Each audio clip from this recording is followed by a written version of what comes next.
Whiskers and the Jungle Ride. At the very edge of the great emerald jungle, where the tall ferns whispered in the wind and the river sang over smooth stones, lived a cat named Whiskers.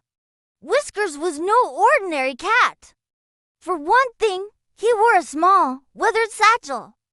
For another, he owned a bicycle, a shiny, cherry-red one with a brass bell that chimed like laughter.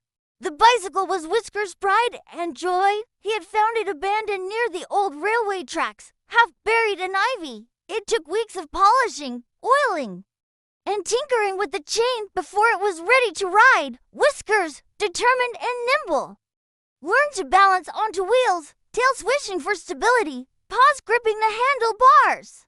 By the time the first monsoon clouds gathered over the jungle, he was riding like a pro. Each morning, just as the mist began to lift, Whiskers pedaled along the dirt paths that skirted the jungle's edge. He loved the way the cool air ruffled his fur and the smell of damp earth after a night as rain.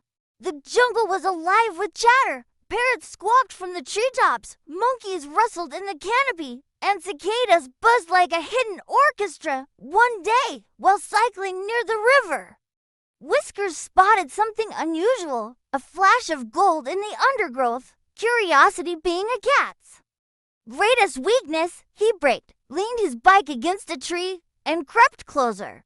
There, half buried under leaves, lay a small golden compass, its needle trembling toward the heart of the jungle. Whiskers' green eyes gleamed. This was no ordinary trinket. It felt like an invitation. Without a second thought, he mounted his bicycle, slung his satchel over his shoulder, and followed the compass needle. The path grew wilder, roots snaking across the trail, shafts of sunlight piercing through thick foliage. The bell on his bike jingled every time he bounced over a bump, like a cheerful signal to the jungle's hidden residents. Hours passed before he emerged into a clearing he had never seen before. In the center stood an enormous kapok tree, its roots like twisted staircases.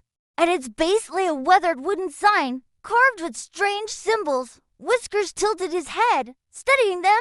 They seemed to point in different directions, to waterfalls, to mountain caves, and to a place called Moonlight Lake. Whiskers didn't know what Moonlight Lake was, but the name stirred something in his adventurous heart. He rang his bell twice, a promise to himself. Tomorrow, at dawn, he would ride deeper into the jungle to find it. That night, back in his cozy bamboo hut on the jungle's edge, Whiskers oiled his bike chain, polished his bell, and studied the compass by candlelight. The jungle outside whispered with the calls of owls and the rustle of night creatures, but Whiskers only smiled. For a cat with a bicycle, the world was full of trails yet to be ridden, mysteries yet to be discovered, and tomorrow the adventure would begin.